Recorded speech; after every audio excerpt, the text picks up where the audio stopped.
Hey guys, so this week I made this kind of like underwater diver being chased by a shark.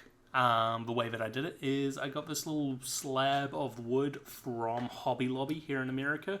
I chopped it up with my drop saw and then I kind of laid it out on this interesting shape here. It didn't go for any specific shape whatsoever. Just kind of wanted to go kind of random. Alright, so this is the setup that I've got now. So I've got my wood in here. I've left the bark on just to see what it would be like. Obviously in the future, if this falls apart, then I know what it's going to be. It's going to be because I've left that bark on. So we've got this somewhat unusual shape. This is going to be the bottom right here with light coming through here. Really wanted to use silicon, but this time we've actually got interior siliconized acrylic chalk. So hopefully that doesn't cause an issue, but this is a 3-to-1 fixed set that I'm going to be doing here, and I think I'm just going to be using the ocean resin right there. So I'm going to go ahead, and my very first one that I'm doing is only going to be a 300-100, so about 400 mils is what I'm going to put in here, which should bring it up about 20% of the way. Let that set, and then I'm going to position, the shark on its side, and then the diver above that shark on its side as well. Yeah, should look kind of cool. Something like that. Now that I kind of mixed this up and took a look at it, it was a lot darker than I was thinking or wanting.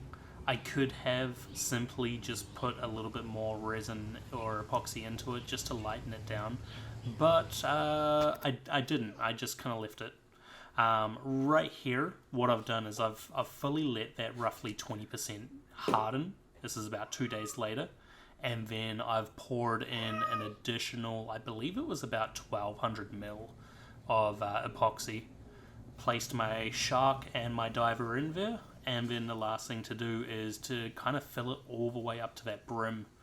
But yeah, you can kind of see that it's definitely a little too dark. This clip right here is actually done, I think, around 10 p.m. at night. I just wanted to come back out and check if it was leaking before I kind of left it for the 2 days or so that I was going to. Turns out it was leaking roughly right about there.